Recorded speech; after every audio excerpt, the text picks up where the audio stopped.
കുഴിയെടുപ്പ് കഴിഞ്ഞ് ചന്ദനത്തൈകൾ വീടുകളിൽ എത്തിയിട്ട് പ്ലാന്റ് ചെയ്ത് കൊടുക്കും അല്ലേ? ഈ വണ്ടി നിറയെ ചന്ദനത്തൈകളാണ്. അപ്പോൾ നമ്മുടെ വീട്ടിൽ അഖിൽ എന്നോട് പറഞ്ഞു, അപ്പോൾ ഞാൻ വന്ന് വീട്ടിലേക്ക് പോര്, നമുക്കൊന്ന് കണ്ട് ചെയ്യാമെന്ന് തുറന്നേ. ഇതിങ്ങനെ ചന്ദനമരമൊക്കെ വെച്ചാലേ പോലീസ് പിടിക്കും, അങ്ങനത്തെ എന്തെങ്കിലും പ്രശ്നം ഉണ്ടാകില്ല? ഇല്ല കേട്ടോ, അതൊരു തെറ്റായ ചിന്താഗതിക്കാർ അങ്ങനെ ചിന്തിക്കുന്നത്. നമുക്ക് എല്ലാ സപ്പോർട്ടും വനംവകുപ്പിൽ നിന്ന് നമുക്ക് ലഭിക്കുന്നുണ്ട്. അല്ല, സർക്കാർ ചന്ദന ഇതിനെ പ്രോത്സാഹിപ്പിക്കുന്നുണ്ട്, ബഡ്ജറ്റിലുണ്ടായിരുന്നു. വലുതാക്കി സർക്കാർ കൊണ്ടുപോവാ, സർക്കാർ വന്ന് വെട്ടിയെടുത്ത് നമുക്ക് അതിനുള്ള മൂല്യമുള്ള പണം തരും. അങ്ങനെയാ ചെയ്യുന്നത്. നമുക്ക് വിൽക്കാൻ പറ്റില്ല. ആധാരമുള്ള വസ്തുവിൽ വേണം ഇത് ചന്ദനത്തൈ നടാൻ. ഇപ്പൊ ഒരെണ്ണത്തിൽ എത്ര ഇത്രയും തൈക്ക്? ഈ ചന്ദനത്തൈ ഏകദേശം 1.5 അടി പൊക്കമുള്ള തൈകളാണ്. 1.5 അടിക്ക് മേളിൽ പൊക്കം വരുവുള്ളൂ. ഈ തൈക്ക് നമ്മൾ 200 രൂപയാണ് മേടിക്കുന്നത്. കൊണ്ട് പ്ലാന്റ് ചെയ്യുന്നത് കേരളത്തിൽ എവിടെ? ഒരെണ്ണത്തിന് മാത്രമായിട്ട് ആൾക്കാർ വിളിക്കരുതല്ലേ? നമ്മൾ മിനിമം 10 എണ്ണെങ്കിലും എടുക്കണം. 10 എടുക്കണം. ആ ജില്ലകളിൽ വരുമ്പോൾ നിങ്ങൾ പോയി ചെയ്ത് കൊടുക്കും. മറ്റൊരു വീഡിയോയിലേക്ക് നമ്മുടെ എല്ലാ സുഹൃത്തുക്കൾക്കും സ്വാഗതം കേട്ടോ. നമ്മൾ വ്യത്യസ്ത രൂപത്തിൽ ബിസിനസ് ചെയ്യുന്ന ആളുകളെയൊക്കെ നമ്മൾ പ്രോത്സാഹിപ്പിക്കുന്നുണ്ട്. അതിൻ്റെ ഭാഗമായിട്ട് നമ്മൾ ഇന്ന് പ്രോത്സാഹിപ്പിക്കാനായിട്ട് പോകുന്നു അഖിൽ എന്ന് പറഞ്ഞൊരാളാണ്. അഖിലേ, സന്തോഷം, പറഞ്ഞോ. മൈക്കുത്തല്ല. അഖിൽ നമ്മളെ കഴിഞ്ഞ ദിവസം നമ്മളോട് കോൺടാക്ട് ചെയ്തിട്ട് പറഞ്ഞു എൻ്റെ സംരംഭത്തെ ഒന്ന് പ്രൊമോട്ട് ചെയ്യണമെന്ന് പറഞ്ഞു. അല്ലേ അഖിലേ? അഖിൽ എന്താ പരിപാടി? എന്താ? ഞാൻ ഈ ചന്ദനത്തൈകൾ വീടുകളിൽ എത്തി പ്ലാന്റ് ചെയ്ത് കൊടുക്കുന്ന പരിപാടികളാണ്. ആണല്ലേ? ചന്ദനത്തൈകൾ വീടുകളിൽ എത്തിയിട്ട് പ്ലാന്റ് ചെയ്ത് കൊടുക്കും അല്ലേ?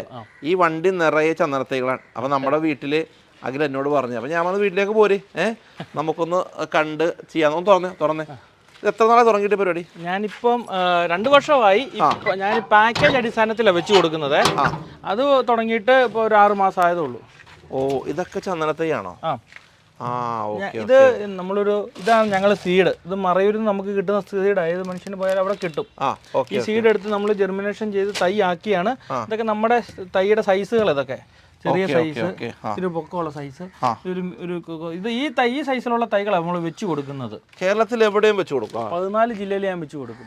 വെച്ച് കൊടുക്കുക മാത്രമല്ല, 5 വർഷം ഫോളോ അപ്പും ഉണ്ടായിരിക്കും. അത് ഫ്രീ ഫോളോ അപ്പ് ആയിരിക്കും. ഫോളോ അപ്പ് എന്ന് പറഞ്ഞാൽ വിളിച്ച് ചോദിച്ച് ഇതിൻ്റെ എൻ്റെയും കൂടി ഒരു ഉത്തരവാദിത്തത്തോടു കൂടി ഇത് കയറ്റി കൊടുക്കുക. ഞാൻ ഒരുപാട് പ്രതിസന്ധികൾക്ക് ശേഷമാണ് അഖിൽ അല്ലേ ഈ ഒരു ലെവലിലേക്ക് എത്തിയത്. അദ്ദേഹം റോബോട്ട് കിയോസാക്കിയുടെ പുസ്തകവും പിന്നെ മെഡിറ്റേഷനിലൂടെയൊക്കെ അല്ലേ ആളുകൾക്ക് എന്തെങ്കിലും ഗുണം ചെയ്യുക എന്നുള്ളതാണ് അദ്ദേഹത്തിന്.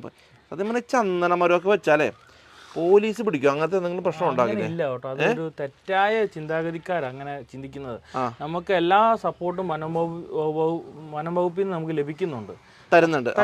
അപ്പൊ നമ്മൾ അതിനെപ്പറ്റി ഒന്നും അന്വേഷിക്കാതെ അവിടുന്ന് ഇവിടുന്നും കേട്ട് നമ്മൾ ഓരോന്നിനും വിലയിരുത്തുമ്പോൾ നമുക്ക് കിട്ടാനുള്ളതിനെയാണ് നമുക്ക് നഷ്ടപ്പെടുത്തിക്കൊണ്ടിരിക്കുന്നത്. അല്ല, സർക്കാർ ചന്ദന ഇതിനെ പ്രോത്സാഹിപ്പിക്കുന്നുണ്ട്, ബഡ്ജറ്റിലുണ്ടായിരുന്നു. അപ്പൊ ഇവിടെ നമുക്ക് ഇപ്പൊ ഈ കാണുന്ന എല്ലാ ചന്ദനത്തൈയല്ലേ, എത്ര രൂപയാണ് ഒരു ചന്ദനത്തൈ? ഒരു തൈക്ക് 200 രൂപ ഈടാക്കിയാണ് നമ്മൾ വെച്ചു കൊടുക്കുന്നത്. 200 രൂപയുടെ തൈ അത് ഈ സൈസിലുള്ളതാണ്.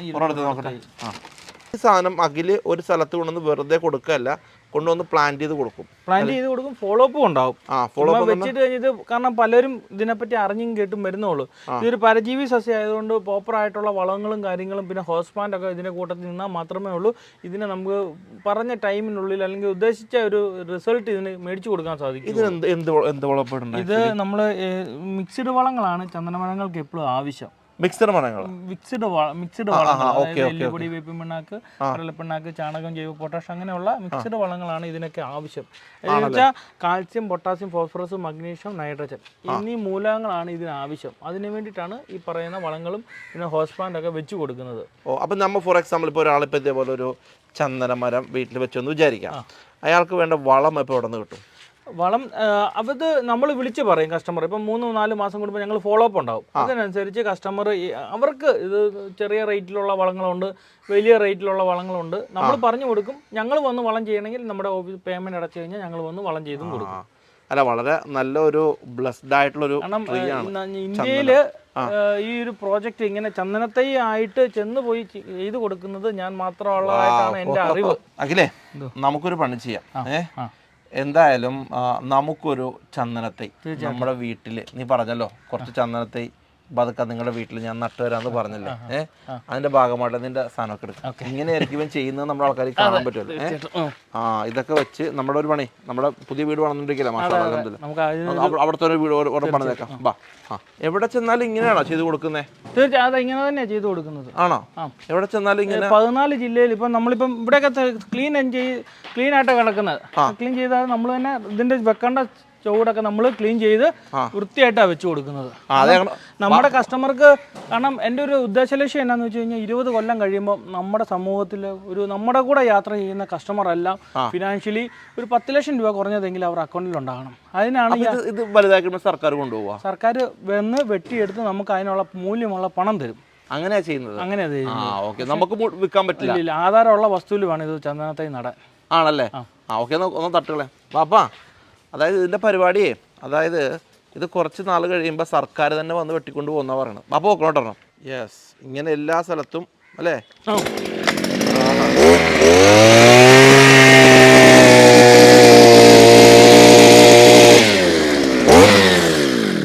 കുഴിയെടുപ്പ് കഴിഞ്ഞ് കുഴിയെടുപ്പ് വളരെ സിമ്പിളായിട്ട് കഴിഞ്ഞ് 19 ചേട്ടാ കുഴിയെടുപ്പ് ആദ്യം വളം ഇടണം. നമ്മൾ ഇപ്പോൾ 1.5 അടി 2 അടിയോളം ഇത് താത്തിയിട്ടുണ്ട്. താത്തിയിട്ടുണ്ട്. നമുക്ക് അങ്ങനത്തെ ഒരു സാധനം മേടിക്കണം പാപ്പ. അതിന് ശേഷം നമ്മൾ വളയിടണം. എന്നിട്ട് നമ്മൾ മണ്ണ് മൂടി വളമിട്ട് മൂടും. വീണ്ടും വളയിടും. 2 ലെയറിലാണ് വളം കിട്ടുന്നത്. വേരിറങ്ങി പോകാൻ ഒരു ആയാസത്തിന് വേണ്ടിയിട്ടാണ് കുഴി എടുക്കുന്നത്. അപ്പം ഇനി ഒരു പക്ഷേ ഇപ്പം നമ്മുടെ വീഡിയോ കണ്ടിട്ട് ഒരുപാട് ആൾക്കാർ നിന്നെ വിളിക്കും. അപ്പോൾ ആൾക്കാർ എനിക്ക് ചന്ദനം മാത്രം പോരാ, മറ്റു തൈകളൊക്കെ വേണമെന്ന് കൊണ്ടുവന്ന് കൊടുക്കുക. തീർച്ചയായിട്ടും ഞങ്ങൾ മറ്റു പ്ലാന്റ്സും കൂടി എടുത്ത് ഓർഡർ വരുന്നതനുസരിച്ച് വീടുകളിൽ എത്തി പ്ലാന്റ് ചെയ്ത് കൊടുക്കും. അതും ചന്ദനത്തൈയുടെ കൂട്ടത്തിലാണ് വെച്ച് കൊടുക്കുന്നത്. എക്സ്ട്രാ പേയ്മെന്റും കാര്യങ്ങളും ആവുകയുള്ളൂ. ഇപ്പൊ ഒരെണ്ണത്തിൽ എത്ര ഇത്രയും തൈക്ക്? ഈ ചന്ദനത്തൈ ഏകദേശം 1.5 അടി പൊക്കമുള്ള തൈകളാണ്. 1.5 അടിക്ക് മേളിൽ പൊക്കം വരുവുള്ളൂ. ഈ തൈക്ക് നമ്മൾ 200 മേടിക്കുന്നത്. കൊണ്ട് പ്ലാന്റ് ചെയ്യുന്നത് കേരളത്തിൽ എവിടെ? ഒരെണ്ണത്തിന് മാത്രമായിട്ട് ആൾക്കാർ വിളിക്കരുതല്ലേ? മിനിമം 10 എണ്ണെങ്കിലും എടുക്കണം. 10 എടുക്കണം. ആ ജില്ലകളിൽ വരുമ്പോൾ നിങ്ങൾ പോയി ചെയ്ത് കൊടുക്കും. ജില്ലയിലോട്ട് 150 തൊട്ട് 300 എണ്ണത്തിന് ഓർഡർ എത്തി കഴിയുമ്പോൾ നിങ്ങൾ ആ ജില്ലയിൽ പോയി വർക്ക് ചെയ്ത് കൊടുക്കും. ഓക്കെ, അപ്പൊ നട്ടോ. ഓക്കെ, അടിപൊളി, നടക്കട്ടെ. കഴിവതും ഞങ്ങൾ പ്ലാസ്റ്റിക് റിട്ടേൺ കൊണ്ടുപോവാണ് ചെയ്യാറുള്ളത്. ആണല്ലേ? കാരണം നമുക്ക് റീയൂസ് ചെയ്യാൻ പറ്റുമല്ലോ. ഓക്കെ. ബിസ്മില്ലാഹിർ റഹ്മാനിർ റഹീം. ആയിവാ മാഷാല്ലാ. ചന്ദനത്തൈ നട്ടറാകില്ലേ? അല്ലേ? സംഭവം ഉഷാറായി. അടുത്ത തലമുറയ്ക്ക് അല്ലേ ഒരു സമ്പാദ്യമാണ്. അടുത്ത കോൺസെപ്റ്റ് എന്താ? 20 വർഷമാണ് ഞങ്ങൾ പറയുന്നത്. 20 വർഷം കൊണ്ട് നമുക്ക് ഇത് വലിയൊരു റിസൾട്ട് ആക്കി എടുക്കാൻ പറ്റും. 20 വർഷം കഴിയുമ്പോൾ. കാരണം ഞാൻ ഡെവലപ്പ് ആകുന്നതിനോടൊപ്പം എൻ്റെ സമൂഹത്തെയും ഡെവലപ്പ് ആക്കുക. അപ്പം വലിയൊരു സാമ്പത്തിക ഭദ്രത നമ്മുടെ ചുറ്റുപാടും ഉണ്ടാക്കിയെടുക്കാൻ പറ്റും. ഇത് തൊമരപ്പയറിന്റെ വിത്താണ് കേട്ടോ. ഇത് തൊമരപ്പയർ. ഇത് ഹോസ്റ്റ് പ്ലാന്റ് ആയിട്ട് ഇപ്പോൾ നമ്മൾ തൊമരപ്പയറാണ് വെക്കുന്നത്. അപ്പോൾ അതിന്റെ വിത്താണ് കേട്ടോ. ഇത് തൈ. അത് ഓക്കെ. ഇനി നമ്മൾ എങ്ങനെ സംരക്ഷിക്കുന്നത്? ഒരു 3 മാസം കൂടുമ്പോൾ വളം ചെയ്യുക. 3 മാസം കൂടുമ്പോൾ അടിവളം ചെയ്യുക. അത്രേ ഉള്ളൂ, വേറെ ഒന്നുമില്ല. പിന്നെ 1 ഇഞ്ച് വണ്ണമൊക്കെ എത്തുമ്പോൾ ഇതിന്റെ ബ്രാഞ്ചസ് ഒക്കെ ഒന്ന് കട്ട് ചെയ്ത് മേളിലേക്ക് വരാനുള്ള, കാരണം നല്ല രീതിയിൽ കയറി വരണം. ഇപ്പം ഞാനൊരു കാര്യം ചോദിക്കട്ടെ, ഇപ്പം ഇവിടെ ഒരു സാധാരണ ഒരു മണ്ണാണ്, ചില സ്ഥലങ്ങളൊക്കെ പൂഴി മണ്ണാണ് ഇവിടെ എന്നാ ചെയ്യണമെന്ന് വെച്ചാൽ ഇടയ്ക്കിടയ്ക്ക് ഡോളമേറ്റ് ഒക്കെ മേടിച്ചിട്ട് മണ്ണിന്റെ pH-നെ കറക്റ്റ് ചെയ്ത് നിർത്തണം. ഓക്കെ. ഈ സ്ഥലങ്ങളിൽ ഇവിടെയൊക്കെ. അപ്പം നീ ഇടയ്ക്ക് വിളിച്ച് നമ്മളോട് ചോദിക്കും, അതൊക്കെ വിളിച്ച് പറയുകയൊക്കെ ചെയ്യും. ഓക്കെ. അപ്പം നമുക്കിവിടെ കുറച്ച് തൈയിലൊക്കെ വെക്കാം. എന്തായാലും സന്തോഷം അഖിലേ. നിങ്ങൾ നമ്മുടെ വീട്ടിൽ വന്നു, വിളിച്ചു, ചന്ദനത്തൈ വെച്ച് തന്നു. എന്തായാലും നിങ്ങളുടെ ഈ ഒരു പരാജയത്തിൽ നിന്ന് നിങ്ങൾ ഉയർത്തെഴുന്നേൽക്കാനുള്ളൊരു സ്ട്രോങ്നെസ് നിങ്ങൾക്ക് ദൈവം തന്നല്ലോ, അതിന് ഏറ്റവും വലിയ കാര്യമാണ്. അപ്പോൾ കണ്ട റോബർട്ട് കിയോസാക്കിയുടെ rich dad and poor dad എന്ന പുസ്തകം, ഇതിലേതാണ് നിങ്ങൾ ഏറ്റവും ഇൻസ്പയർ ചെയ്തത്? നമുക്ക് അതായത് ഞാൻ പരാജയപ്പെട്ടു പോയപ്പം എനിക്ക് ആസ്തിയില്ലായിരുന്നു. ആ ആസ്തി എനിക്ക് ഉണ്ടായിരുന്നെങ്കിൽ എനിക്ക് പരാജയം നേരിടത്തില്ലായിരുന്നു. പക്ഷെ ഇന്ന് നമുക്ക് വേണ്ടി പണിയെടുക്കുന്ന അല്ലെങ്കിൽ നമ്മുടെ പണം നമ്മുടെ വീട്ടിൽ തന്നെ പണിയെടുപ്പിക്കുന്ന ഒരു സിസ്റ്റമാണ് ഈ ചന്ദനമരം എന്ന് പറയുന്നത്. അത് ഞാൻ മറ്റുള്ളവർക്ക് ചെയ്തു കൊടുക്കുകയാണ് ചെയ്യുന്നത്. അപ്പോൾ നിങ്ങളെ പരാജയപ്പെടുത്തിയത് ചന്ദനമരം നടിക്കാൻ വേണ്ടിയിട്ടായിരുന്നു. തീർച്ചയായിട്ടും അങ്ങനെ ആയിരിക്കും ഒരു പക്ഷേ. അപ്പോൾ ഇതിന് സന്തോഷം, എല്ലാവിധ ആശംസകളും. Thank you. നമ്മുടെ സുഹൃത്തുക്കൾക്ക് ആർക്കെങ്കിലും ചന്ദനമരം മാത്രമല്ല, അദ്ദേഹം വരുമ്പോൾ എല്ലാ മരവും കൊണ്ടുവരും. അദ്ദേഹത്തിൻ്റെ കോൺസെപ്റ്റിന് എല്ലാവിധ ആശംസകളും നേരുകയാണ്. നമ്മൾ ഇനിയും കാണും കേട്ടോ. അപ്പോൾ നമ്മൾ ആളുകളൊക്കെ വിളിക്കും. എല്ലാവിധ ആശംസകളും കാണാം കേട്ടോ. All the best, all the best. Thank you.